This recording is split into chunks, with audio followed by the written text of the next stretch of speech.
तो कहानी के शुरू में हमें पॉल नाम का एक लड़का दिखाया जाता है। उसका आज के दिन जॉब के लिए इंटरव्यू था, मगर न जाने क्यों जैसे ही वो उठता है उसके साथ सब कुछ गलत हो रहा था। कभी उसकी कोई चीज गुम हो जाती है तो कभी उसका जूता फट गया था। उसे अपने साथ ये सब होता देखकर ऐसा लगता है कि जैसे उसे आज ये इंटरव्यू नहीं देना चाहिए, मगर फिर भी वो उस कैफे की लाइन में लग जाता है जहाँ पर उसका आज इंटरव्यू था। पर वहाँ पर लोगों की भीड़ जमा थी, बहुत से लोग लाइंस में लगे हुए थे। तभी यहाँ पर पॉल के पास एक आदमी आता है जो उससे कहता है कि मैंने तुम्हें पढ़ाया है, मैं तुम्हारा प्रोफेसर रह चुका हूँ, और दोबारा भी पॉल से मिलने की उम्मीद करता है। खैर इतना कहकर वो वहाँ से चला गया था। पॉल जब दोबारा इंटरव्यू के लिए लाइन में खड़ा होने आता है तो देखता है उधर अब रश बढ़ चुका था। एक डॉग उसके हाथ से स्कार्फ लेकर भाग जाता है। पॉल उस डॉग के पीछे भागता है, मगर वो डॉग एक गली में जाकर गायब हो गया था। तभी पॉल की नजर वहाँ पर एक दरवाजे पर पड़ती है जो खुला हुआ था। वहाँ पर बाहर नौकरी के लिए और इंटरव्यू के बारे में लिखा हुआ था। पॉल वो पढ़कर अंदर चला जाता है। अंदर जाने पर उसे सोफी नाम की एक लड़की मिलती है, वो भी जॉब इंटरव्यू के लिए आई हुई थी। पॉल उसके पास बैठकर बातें करने लगता है। तभी डेनिस नाम का एक आदमी आता है जो पॉल को इंटरव्यू देने के लिए अंदर बुला रहा था। पॉल ये सुनकर हैरान था कि अभी तो उसने इन्हें अपना नाम भी नहीं बताया, तो इन लोगों को उसके नाम के बारे में कैसे पता। खैर फिर भी पॉल अंदर चला जाता है जहाँ पर उस कंपनी के सभी हेड मेंबर्स बैठे हुए थे। उस कंपनी का मालिक जिसका नाम वेल्स होता है वो पॉल से पूछता है कि आखिर तुम यहाँ पर इंटरव्यू देने कैसे पहुँचे। पॉल उन्हें अब अपनी सारी कहानी के बारे में बताता है। कहता है कि जब मैं सुबह उठा तब से मेरे साथ सब कुछ गलत हो रहा है। आते हुए मेरी बस छूट गई, फिर जिसके बाद मुझे जिस कैफे में इंटरव्यू देने जाना था उधर बहुत रश था। मैं जब लाइन में खड़ा हुआ तो एक डॉग मेरा स्कार्फ लेकर इस तरफ भाग आया। मैंने फिर एक दरवाजा देखा और मैं नहीं जानता था कि इधर कोई कंपनी है। बात करते हुए बार बार पॉल एक दीवार को देख रहा था। वेल्स पूछता है तुम बार बार उधर क्या देख रहे हो। वो कहता है सामने जो दीवार है मुझे लगता है कि वो लंदन का नक्शा है, जो कि थोड़ा अजीब है। ये सुनकर बाकी के जितने भी लोग उधर बैठे हुए थे सभी हैरान हो जाते हैं। फिर जिसके बाद वही आदमी डेनिस आता है जो पॉल को अंदर बुला कर गया था। वो पॉल से कहता है अब तुम यहाँ से जा सकते हो। पॉल भी बेचारा समझ गया था कि इतनी बड़ी कंपनी में भला उसे नौकरी कौन देगा। पॉल उसी दरवाजे से बाहर आ गया था जहाँ पर अब वो डॉग भी था जो उसका स्कार्फ लेकर भागा था। वो उसे वापस कर देता है। पॉल घर आ गया था जहाँ पर आकर उसे ये बात पता चलती है जो लड़का पहले उसके साथ रहा करता था वो उसका कमरा छोड़कर जा रहा है। ये बात सुनकर वो और ज्यादा परेशान हो जाता है क्योंकि अब उसे ही इस कमरे का सारा किराया देना था। मगर मुसीबत ये थी कि उसको अभी तक कहीं पर नौकरी नहीं मिली थी। जब वो इस बारे में उसी लड़के से बातें कर रहा था तभी उसके घर पर एक लेटर आकर गिरता है जिसमें ये लिखा हुआ था कि वेल्स ने उसे नौकरी पर रख लिया है। ये सुनकर तो उसकी खुशी का कोई ठिकाना ही नहीं था। वो अगले दिन तैयार होकर कंपनी में पहुंच जाता है जिधर रिसेप्शन पर उसे एक लेडी मिलती है। तभी उधर डेनिस आ गया था। डेनिस दरअसल वेल्स का खास आदमी था। वो पॉल को अपने साथ ले जाता है, पर पॉल अभी भी इस बात पर परेशान था कि आखिर ये कंपनी काम क्या करती है और उसे यहाँ पर रहकर करना क्या होगा। डेनिस उसे उस जगह पर छोड़ देता है जहाँ पर पॉल को काम करना था। उधर वो देखता है कि वही लड़की सोफी जिससे वो इंटरव्यू के दौरान मिला था वो बैठी हुई थी। मतलब इन लोगों ने उसे भी जॉब पर रख लिया था। पॉल के हाथ में कॉफी होती है जिसे देखकर सोफी कहती है कि मुझे चॉकलेट और कॉफी बिल्कुल पसंद नहीं, तो प्लीज तुम इसे फेंक दो, मेरे सामने मत पीना। पॉल सोफी से बात करता है कि हमें इन लोगों ने नौकरी पर तो रख लिया, पर हमारा काम क्या होगा और हमने यहाँ पर रहकर करना क्या है। सोफी कहती है उफ चुप हो जाओ, कितना बोलते हो तुम। तभी इनके पास रिसेप्शनिस्ट लेडी आती है जो इनके लिए बहुत सारे मैप्स नक्शे लाई थी। वो इन्हें उसमें एक खास जगह का नाम बताकर उन मैप्स में ढूंढने का कहती है। दोनों अपने काम पर लग गए थे। बहुत ज्यादा ढूंढने के बाद भी इन्हें उस खास जगह का नाम नहीं मिलता। ब्रेक भी हो गई थी। ब्रेक में जब दोनों नीचे आते हैं तो इसी कंपनी में काम करने वाली एक लेडी दोनों को बाहर ले आई थी और सोफी से कहती है कि तुम सामने उस लड़की को देखो जो गार्डन बाग में बैठी किताब पढ़ रही है। तुम्हें उसकी किताब और उसके दिमाग को पढ़ना होगा। वो एक कहानी पढ़ रही है। जब उसकी कहानी का कैरेक्टर पानी में गिर जाएगा बस मुझे तब बता देना। इस पर सोफी कहती है भला मैं इतनी दूर से उस लड़की की किताब को कैसे पढ़ सकती हूँ। वो लेडी सोफी को कहती है मेरा यकीन करो तुम कर सकती हो। जिसके बाद खुद वो लेडी उसी गार्डन में जाकर बैठ जाती है। कुछ देर के बाद उसी गार्डन में लगे फाउंटेन फुआरे के पास एक लड़का आकर बैठता है। उधर सोफी दूर खड़ी उस लड़की के दिमाग और किताब को बहुत अच्छे से पढ़ लेती है। जैसे ही उसका कैरेक्टर पानी में गिरता है सोफी ये बात उसी लेडी को बता देती है। तभी वो लेडी उस लड़की को पानी में गिरा देती है जो फाउंटेन के पास बैठा हुआ था। था। फिर वही लड़की आकर उस लड़के की मदद करती है जो किताब पढ़ रही थी। इन पर उन दोनों लड़का लड़की की बहुत अच्छी दोस्ती हो जाती है। अब वो लेडी सोफी के पास आती है और बताती है कि मैं इस कंपनी में कोइंसिडेंस डिपार्टमेंट में काम करती हूँ, जहाँ पर सारे काम ऐसे करवाए जाते हैं कि जैसे कोई इत्तेफाक हुआ हो, अचानक से हो जाए कोई काम, और उन लड़का लड़की को भी यही लगेगा कि वो लोग इत्तेफाक से मिले हैं। पर उस लड़की के डैड ने हमें उस लड़के से मिलवाने के लिए बहुत सारे पैसे दिए थे। हमारी कंपनी ऐसे ही काम करती है और सोफी तुम दिमाग को पढ़ सकती हो, इसीलिए तुम्हें इस कंपनी में रखा गया है, तुम मेरे ही डिपार्टमेंट में काम करोगी। वो सोफी को अपने साथ ले जाती है। दरअसल ये कंपनी एक जादुई कंपनी थी, जहाँ पर इंसानों के साथ साथ गॉब्लिन, इंसानों की तरह दिखने वाले मॉन्स्टर और विचेस, जादूगरनियां भी काम किया करती थी। और यहाँ से वापस अपनी जगह पर चला जाता है। वो फिर से नक्शे में उस खास जगह को ढूंढने लगा था, मगर अब भी वो उसे कहीं नजर नहीं आती। तभी उसके पास कंपनी का मालिक वेल्स आता है, जो बताता है कि ऐसे तुम कभी भी नक्शे में उस जगह को नहीं ढूंढ पाओगे। वो अपना हाथ उस नक्शे के ऊपर फेरता है और पॉल को भी सिखाता है। कहता है कि जिस जगह पर तुम्हारे हाथ पर करंट लगेगा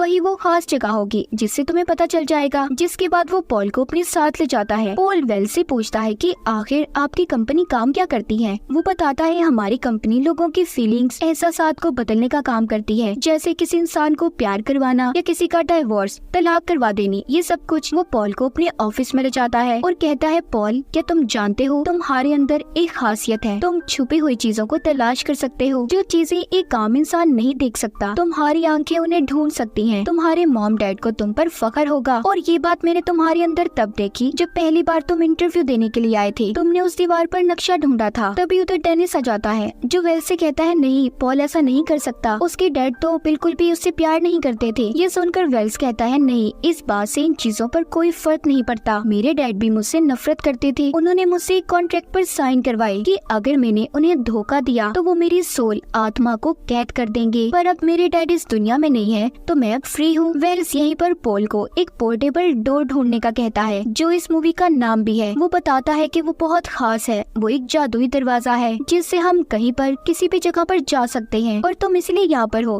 ताकि तुम उस दरवाजे को ढूंढ सको। मैं उस पोर्टेबल डोर को नहीं ढूंढ सकता जो इसी बिल्डिंग में छुपा है, मगर इस बारे में किसी को कभी कुछ मत बताना। पॉल अब उस दरवाजे को बिल्डिंग में हर जगह पर ढूंढने लगता है। तभी उसके पास इसी कंपनी की एक लेडी आती है, जो असल में विच, जादूगरनी थी। उसके बाल हवा में उड़ रहे थे। वो पॉल से आकर पूछती है कि तुम्हें वेल्स ने कुछ ढूंढने का कहा है, मगर जैसे कि वेल्स ने कहा था इस बारे में किसी को कुछ मत बताना, तो पॉल उसे कुछ नहीं बताता और चला जाता है। वो जब रात को अपने घर पर सो रहा था तो उसके पास वेल्स की कंपनी का ही एक आदमी आता है। वो भी यही पूछ रहा था कि वेल्स ने तुम्हें क्या ढूंढने का कहा है, जो पॉल उसे भी बताने से इनकार कर देता है। तो इस वजह से वो आदमी पॉल के पाँव को तोड़ देता है और उसके कान लंबे लंबे कर देता है। तभी पॉल उससे कहता है कि प्लीज ऐसा नहीं करो, अच्छा मैं बताता हूँ, मुझे एक डोर, दरवाजा ढूंढना है। ये सुनकर वो आदमी चला गया था। पॉल की आंख खुलती है, उधर कोई भी नहीं था। उसे लगता है कि शायद वो सिर्फ उसका एक सपना था, मगर वो आदमी हकीकत में पॉल के पास आया था। अगले दिन पॉल दोबारा से कंपनी में जाकर उसी पोर्टेबल डोर को ढूंढने लगता है। वो उस दरवाजे को ढूंढते ढूंढते कंपनी की बेसमेंट में आ गया था। तभी उसके पीछे डेनिस भी आ जाता है, जो उससे कहता है कि तुम यहाँ पर क्या कर रहे हो, यहाँ से चले जाओ और आइंदा यहाँ पर कभी मत आना।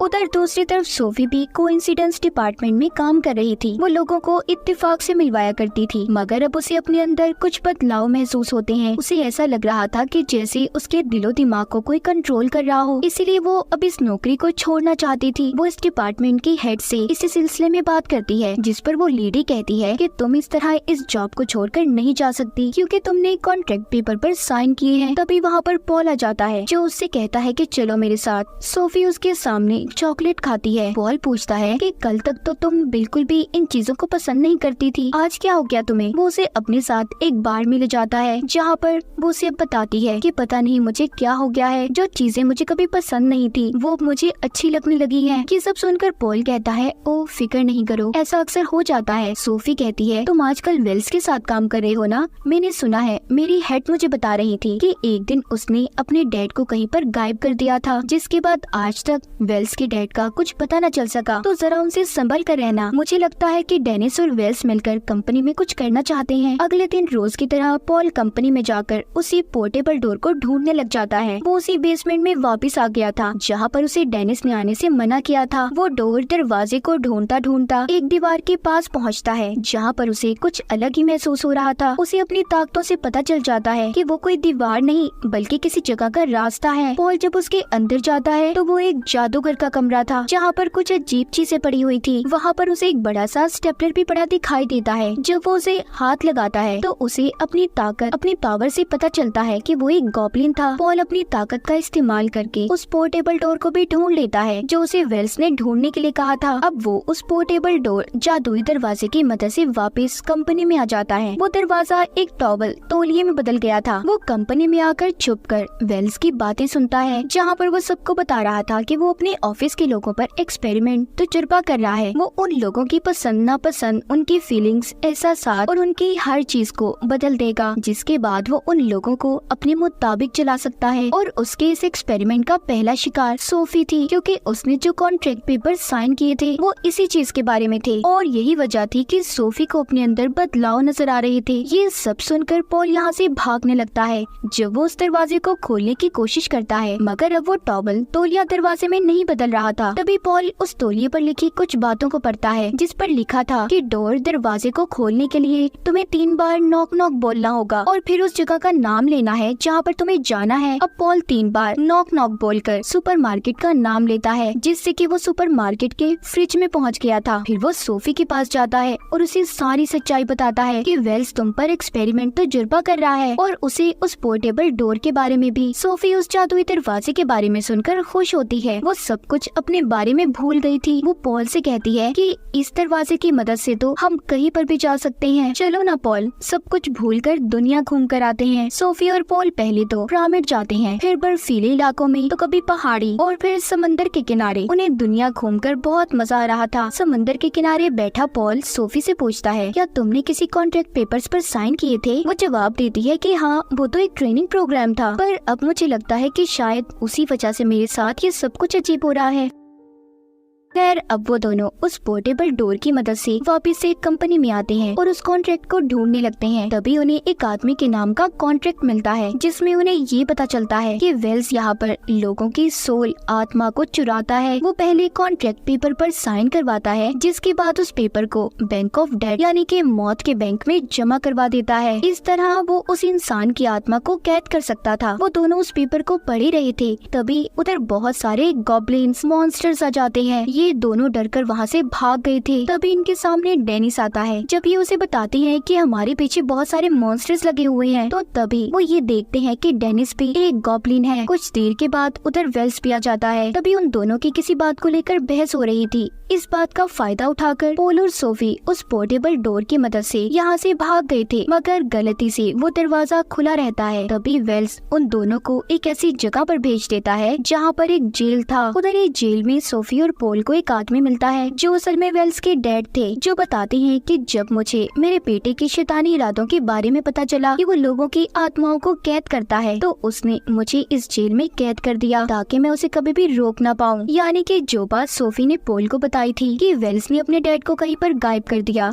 वो बात सच थी। आगे वो बताते हैं कि यहाँ से मुझे आज तक बाहर जाने का रास्ता नहीं मिल सका, जिस पर पॉल कहता है कि आपके पास तो उसका कॉन्ट्रैक्ट था, तो आपने अपने बेटे की आत्मा को कैद क्यों नहीं किया? वो बताते हैं कि इससे पहले मैं उस कॉन्ट्रैक्ट को बैंक ऑफ डेड में जमा करता, उसने मुझे यहाँ पर कैद कर दिया। पॉल को यहाँ से निकलना था। वो किसी तरह अपनी ताकत का इस्तेमाल करके यहाँ से बाहर जाने का दरवाजा ढूंढ लेता है। वो कंपनी में वापस आ गए थे। उनके साथ अब वेल्स के डैड भी थे। कंपनी के अंदर आकर वेल्स के डैड पॉल और सोफी को उसके कॉन्ट्रैक्ट के पेपर्स देते हैं ताकि वो उसे बैंक ऑफ डेड में जमा करवा दें, और खुद वेल्स के पास आ गए थे। वेल्स अपने डैड को देखकर काफी हैरान था कि वो इतने सालों बाद आजाद कैसे हो गए। पॉल और सोफी सोफी जब बैंक ऑफ डेड में जा रहे थे तो तभी उन पर बहुत सारे गॉब्लिन मॉन्स्टर्स हमला कर देते हैं। वेल्स के डैड जल्दी से रिसेप्शनिस्ट लेडी से स्टेपलर लाने का कहते हैं। दरअसल ये वही स्टेपलर था जो पॉल ने जादू करके कमरे में देखा था। वो कमरा किसी और का नहीं बल्कि वेल्स का ही था। वेल्स के डैड जब उस रिसेप्शनिस्ट लेडी को वो स्टेपलर हवा में उड़ाने का कहते हैं। जैसे ही वो ऐसा करती है वेल्स के डैड अपने जादू से